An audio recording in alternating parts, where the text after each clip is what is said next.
Yeah, well, this was number one. This is going to be number two. It is a Alumacraft Phantom V170. So the StarCraft is a deep V, but it's like a gull wing deep V. You know, it's like this swooping deep V. It's not really, 100% ideal for a jet drive. Like, it's really better to have kind of a distinct dead rise, but it works fine. That was why I was so attracted to this hull. Was it's exactly the same. It's identical. It's a gull wing deep V, and it's actually at the center of the keel there, up to the top of the transom on this boat and this boat, is exactly the same. It's 27 inches. This thing is just wider, so it's kind of lower profile on the gunnels out here because of how much wider it is. It's a 77-inch keel or beam, and this is a 66-inch beam. So it's nice to be able to look at something like this now and know, this boat, we didn't know if this thing would even frickin' function when we were done. It's kind of hair-raising, a lot of that project. Man, this is a lot of frickin' time to spend on this thing. I hope it works. Now that we know that works, this will definitely work. The same hull design, but wider. So it's going to hold up the weight of a V8 and a Berkeley a hell of a lot better. And then 2 feet longer. I wanted a longer boat. I wanted something that could handle chop a little better than this thing. This does pretty good for a 15-foot boat, but it's still a 15-foot boat. So, yeah.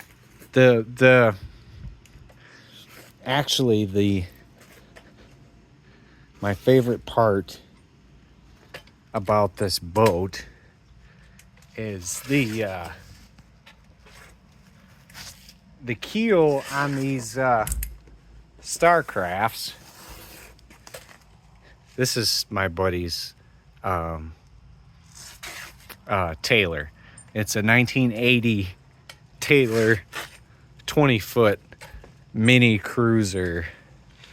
It was such a good deal on that boat. And my buddy, he helps me out a lot. I'm crippled up. He comes over here and does cleaning out my gutters and stuff. He's awesome. So this is a really good deal on this boat. So I bought it. And then I just made him pay me back half for it. I didn't, I just wanted to give him a boat to drive. So it's a really awesome boat. I don't know, we might have to do some videos on the thing coming up. But yeah, we've been doing a lot of big river cruises with this thing, and it's awesome. It rides really good. It's a big block Chevy 12JE pump. Yeah, really nice riding boat. We found out it was Jet Boat of the Year in 1980 or 79, I think, when it came out. It's really nice. It goes almost 60. It's 57, 58 miles an hour with a stock truck peanut port head big block Chevy. So it's definitely got a lot of potential in it too. So we're gonna be hopping that thing up. But anyways, I'm getting sidetracked. It's here just getting a little bit of work, and then it'll be back out of here. But the keels on these things, how they protrude out like this is bulbous keel. It's not really ideal for high speed, we didn't build this boat to go fast. I don't really care about it on this thing at all, but it's just, you're trying to get keel out of the water. You don't want a longer extended keel on the front of the boat, so it makes it so you got to run this thing trimmed up at real high speeds so you can get the keel out of the water. So this thing, like I said, this is my favorite part about this boat. It's got a real gradual, real aggressive keel to it. So it's awesome. It's all got all the bass boat stuff. Everything's gonna get gutted out of here all the way down. The floor's coming up. Somebody, I think, put a floor in it without carpet. Like, they just put a floor back in it. Probably it was squishy. But yeah, we're gonna be gutting all this out, and like, I hope I don't piss off the bass boat guys, because it's not really gonna be a bass boat anymore. It's gonna be a recreational jet boat. Like the Starcraft, we can still fish out of it, but it's gonna be more recreational. You know, the wife wants seats and stuff up here, so it's gonna be kind of set up like a gator or a shoal runner. You know, we need more seating than just this bench seat right here. So yeah, get rid of all this crap. Obviously, the stuff's all aluminum. Actually, it's just got wood panels on top of it, so everything's just riveted together. Everything should just pop right apart. Yeah, keep this helm. Just gotta rearrange it and, you know, make it so you can get a lot more gauges on it. But yeah, a lot of room in this boat. Way more room than this little tiny thing, with the bow being all open. It's cool. I like the, you know, it's gonna have a totally different seating layout than the Starcraft.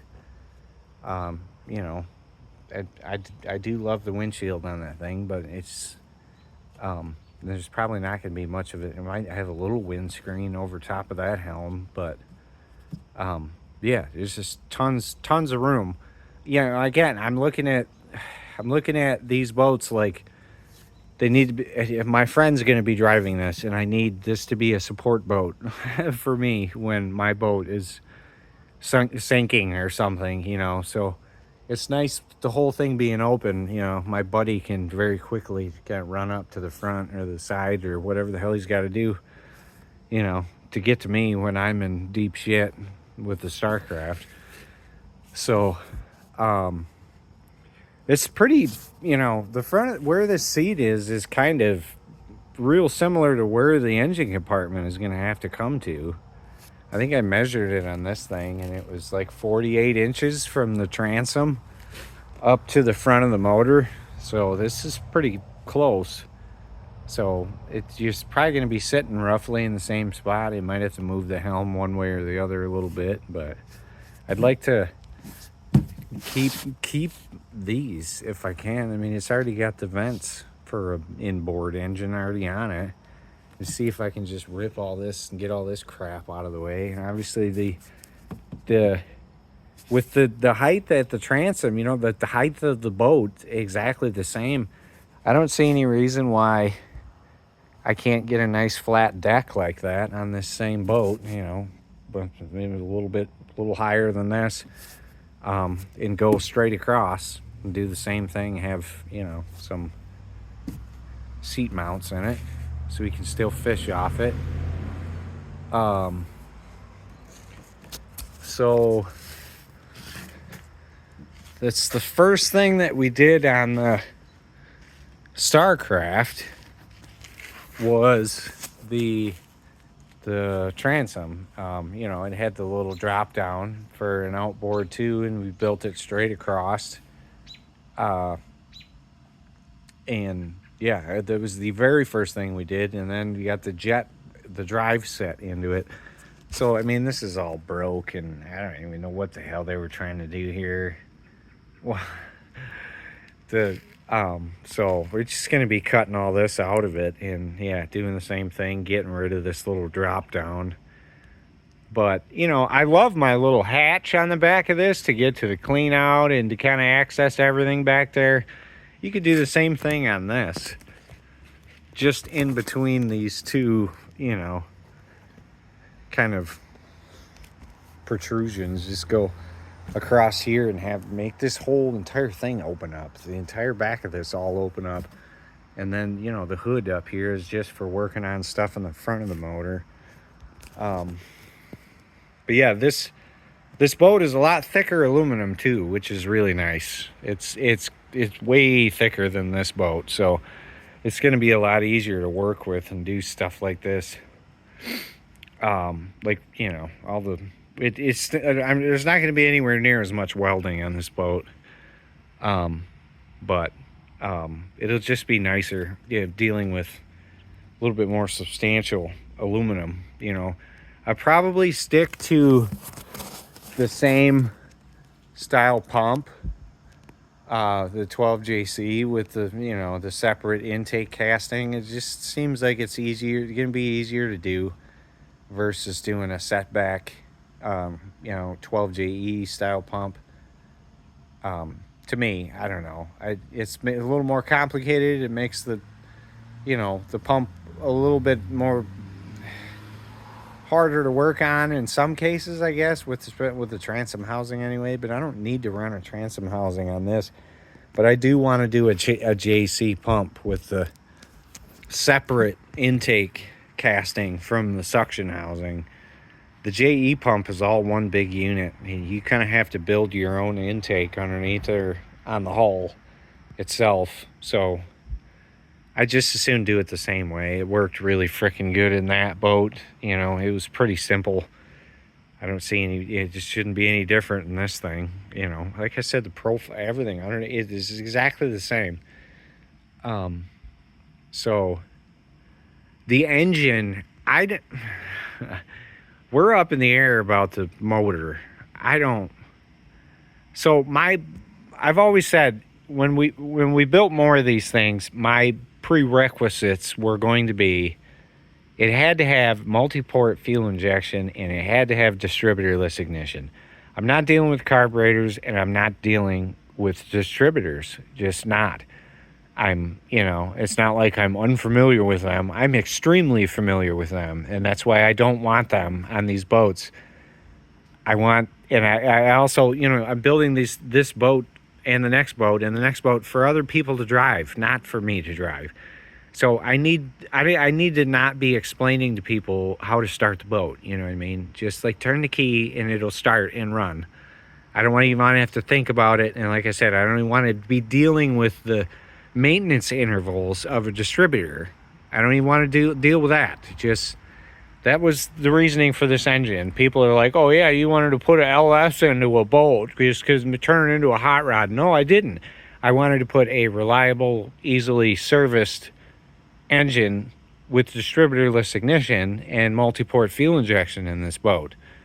And the LS1, by far, there was never there's no other engine like the LS that can be that compact and that low profile that you could squeak it in that little tiny boat and you can't even hardly tell.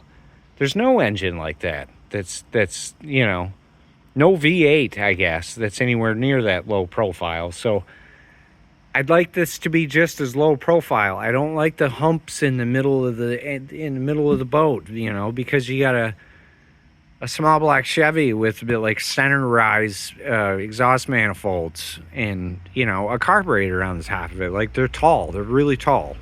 An LS with a car intake is like, the intake is no taller than the valve covers. Like, it's awesome. So I don't know. And